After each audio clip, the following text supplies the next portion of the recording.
ఎఫెసీ పత్రిక 5వ అధ్యాయం 1వ వచనం. కావున మీరు ప్రియులైన పిల్లల వలె దేవుని పోలి నడుచుకునుడి. క్రీస్తు మిమ్మును ప్రేమించి పరిమళ వాసనముగా ఉండుటకు మన కొరకు తన్ను తాను దేవునికి అర్పణముగాను బలిగాను అప్పగించుకునేను. అలాగునని మీరును ప్రేమ కలిగి నడుచుకుని. ప్రియులారా, ఇక్కడ గమనించండి. ఈరోజు యేసుప్రభుల వారు సర్వ మానవాళి కొరకు ఆయన దేవునికి పరిమళ వాసనగా తన్ను తాను అప్పగించుకున్నట్టుగా మనం చూస్తున్నాం. ప్రియులారా, మరి ఇలా చెప్పుకుంటూ పోతే మరి ఎన్నో ఆయన కొరడా దెబ్బలు తినడం, ముళ్ళ కిరీటం ధరించడం, ఆయన కాళ్ళ చేతిలో మేకులు కొట్టించడం, భారమైన శిలువ ఆయన భుజాన మోసుకొని ఆ వీధులలో నడుస్తున్నప్పుడు కొంతమంది దూషించడం, ఆయన ముఖం మీద ఉమ్ముసడం, నిందించడం.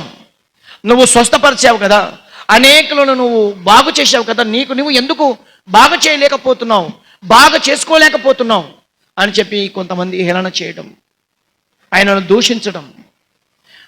మనం పోయిన వారం విన్నాం కదా, వాళ్ళు ఈతాకులు పట్టుకొని దావీదు కుమారుడా జయము జయమని గీతములు పాడిన వారే శిలవ ఎక్కించమని చెప్పిన వారు. శిలవని ఎక్కించమని ఏ చేతులైతే స్తుతించాయే ఆ చేతులే శిలవని ఎక్కించమని కేకలు పెట్టాయి. ఆయనకు భయంకరంగా కొరడా దెబ్బలు కొడుతున్నప్పుడు, ఆయన శరీరం అంతా కూడా రక్తముతో నిండిపోయినప్పుడు ఆ మాట మీద చూడగలిగితే మరి ఒకసారి యోహాను సువార్త యోహాను సువార్త 19వ అధ్యాయము 1వ వచనం మనం చూడగలిగితే, అప్పుడు పిలాతు యేసును పట్టుకొని ఆయనను కొరడాలతో కొట్టించెను. సైనికులు ముండ్లతో కిరీటము అల్లి ఆయన తల మీద పెట్టి, ఇక్కడేముంది చెప్పండి, కొరడాలు కొట్టారు, ఆయన ముఖం మీద ఉంచారు. అటు తర్వాత ప్రియులారా, ఇక్కడ గమనించండి, ఆయన చిత్రహింస చేసి ముళ్ళ కిరీటం పెట్టారు. ఎందుకు పెట్టారు చెప్పండి? గుడ్డివారికి చూపులు ఇచ్చాడు కదా, చెవిటివారికి, మూగవారికి, కుంటివారికి స్వస్థపరిచాడు కదా, చనిపోయిన లాజరుని లేపాడు. యాయిర్ కుమార్తె అయిన 12 సంవత్సరాల వయసు కలిగిన ఆ చిన్నదానిని చనిపోతే తిరిగి లేపాడు కదా. ఇన్ని అద్భుతాలు చేస్తే మన చిన్న గ్లాసు మంచినీళ్ళు ఇస్తేనే మనము మన కృతజ్ఞతలు చెప్తాం కదా, థ్యాంక్స్ అని చెప్తాం కదా. మరి ఇన్ని మేలు చేసిన ఆయనకు ఎందుకండి ఇంత చిత్రహింస? ఒక మాట మార్క్స్ వార్త మీరు చూడగలిగితే, మార్క్స్ వార్త 14వ అధ్యాయము, మార్క్స్ వార్త 14వ అధ్యాయము 55వ వచనాన్ని మనం చూస్తున్నాం. ప్రధాన యాజకుడు తమ వస్త్రములు చింపుకొని ఇంకా మనకు సాక్ష్యములతో ఏమి, ఈ దేవదూషణ మీరు విన్నారు గారా, మీకు ఏమి తోచుతున్నదని వారందరూ అడగగా, మరణమునకు పాత్రుడని ఆయన మీద నిరస్థాపన చేసిరి. కొందరు ఆయన మీద ఉమ్మి వేసి ఆయన ముఖమునకు ముసుగు వేసి ఆయనను గుద్దుచు ప్రవచింపమని ఆయన చెప్పసాగరి.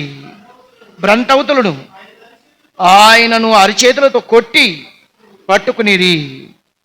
ఇక్కడ గమనించండి ప్రియులారా, ఇదంతా కూడా మీకు ఎందుకు చదివిస్తున్నానంటే, ఆయన మీద నేరాలు మోపాలని పలు ప్రయత్నాలు చేస్తున్నారు. ఎవరో తెలుసా? ప్రధాన యాజకులు. ప్రధాన యాజకులు అంటే దేవాలయములో దేవుని పరిచర్య చేస్తున్నవారు, దేవాలయంలో దేవునికి ధూపం అంటిస్తున్నవారు. సంవత్సరానికి ఒకసారి గొర్రెపిల్లని తీసుకొని, ఆ గొర్రెపిల్ల రక్తాన్ని తీసుకొని ప్రభు సన్నిధానములో అతి పరిశుద్ధమైన స్థలములోకి వెళుతున్నవారు, దేవుని స్తుతిస్తున్నవారు, ఆరాధిస్తున్నవారు ఎంత భయంకరంగా ఆయనకు చంపాలని కంకణము కట్టుకొని అబద్ధ సాక్ష్యాలు పుట్టించడానికి కూడా వాళ్ళకి వెనకంజాడలేదు. ప్రేమైన దేవుని వారలారా, అలా వాళ్ళు తీసుకుని వెళ్ళి గొలగొతా కొండ వరకు తీసుకుని వెళ్ళారు. ఆయన కాళ్ళ చేతిలో మేకులు కొట్టారు. ప్రియులారా, గమనించండి, చిన్న రాయి గుచ్చుకుంటేనే, చిన్న ముళ్ళు గుచ్చుకుంటేనే చాలా బాధపడిపోతుంటాం, తహతహ పడిపోతుంటాం. మనకు మొన్న ఇక్కడ మరి కైరూపుల ప్రాంతంలో ఒక ఆయనకి మరి ఫలాలకి వెళ్ళినప్పుడు ఏమండి చిన్న ముళ్ళు కుచ్చుకునిందంట. ఆయనకు షుగర్ ఉంది, చిన్న ముళ్ళు కుచ్చుకుంటే ఏమవుతుందిలే అని చెప్పి అలాగే ఆ ముళ్ళ అలాగే ఉంచుకున్నాడు. పనిలోకి వెళ్తున్నాడు, ఆ పనులలో మునిగిపోయాడు ఆయన. అలా వెళుతున్న సమయంలో అతనికి తెలియకుండా లోపలే ఆ ముళ్ళు ఏం చేసిందంటే సెప్టిక్కి ఏమంటే దారి తీసింది. తర్వాత హాస్పిటల్కి తీసుకెళ్తే ఇక్కడ మేము ఏం చేయలేము, మీరు కర్నూలు తీసుకెళ్ళండి అని చెప్పారు. కర్నూలుకి తీసుకెళ్తే కర్నూలు వాళ్ళు డాక్టర్లు ఏమన్నారంటే, అయ్యా ఈ కాలు పని చేయదు, ఈ కాలును తీసేయాలని చెప్పారు. తీసేసిన తర్వాత ఆ విషయం ఏమైందంటే అలా ఎక్కుతూ ఏమండి ఫస్ట్ ఏమండి మరి అరికాలని మరి తీసేశారు. ఆడు తర్వాత మోకాల వరకు వచ్చింది, ఆడు తర్వాత ఈ కాలంతా కూడా తీసేశారు. మరి కొన్ని రోజులకి ఏమండి ఆ విషయం ఏమైందంటే ప్రియులరా కిడ్నీలకు చేరి ఏమండి చనిపోయాడు. చిన్న ముళ్ళు. ఈ చిన్న ముళ్ళని ఇంత ప్రమాదం చేస్తే ప్రియులరా యేసు ప్రభుల వారికి భయంకరమైన ముళ్ళ కిరీటం పెట్టి ఆయన కాళ్ళ చేతులు మేకులు కొడుతున్నప్పుడు ఎంత ఏమండి ఆ మేకల ద్వారా మూడు మేకల మధ్యన ఏమండి ఆకాశానికి భూమి మధ్యన ఎలాడబడుతున్నాడు ప్రేమైన దేవుని వల్ల. ఒక్కసారి యేసు ప్రభుని మీరు అడగండి, అయ్యా ఎందుకు అక్కడ ఉన్నావు అని ఒకసారి అడగండి. ఆయన చిత్రహింస పాలై ఆ శిలువ మీద ఏమండి ఉంటున్నప్పుడు ఒకసారి అడగండి ఆయనకి, అయ్యా అక్కడ ఎందుకు ఉన్నావు అని అడగండి. ఒకసారి మీరు ప్రార్థనలో మోకరించి 2 చేతులు జోడించి కన్నీళ్లు కార్చి అడగండి. ఆయన నోటి నుంచి ఆయన మాట వస్తున్న ఒకే ఒక మాట, నీ కొరకే.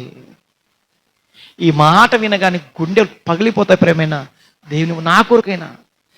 ఎందుకయ్యా ఈ నా కొరకు అని చెప్తే ప్రభు చెప్తాడు, జగత్ పునాది వేయబడక మునిపే నేను ప్రేమ చేత నిన్ను ఎన్నుకున్నాను కాబట్టి నీ కొరకు నా ప్రాణము పెడుతున్నానని ప్రభు చెప్తాడు. కాబట్టి ప్రియులారా ఈరోజు ఆయన ఎక్కడ కనబడుతున్నాడంటే శిలువలో కనబడుతున్నాడు. ఆ శిలువలో ఒక అమూల్యమైన మాటలు మనకి అందించడానికి చిట్ట చివరి మాటలు ఆయనకు చెప్పి తన జీవితాన్ని ఈ లోకము నుంచి ముగించి పరలోకానికి వెళ్ళినట్లుగా మనం చూస్తున్నాం.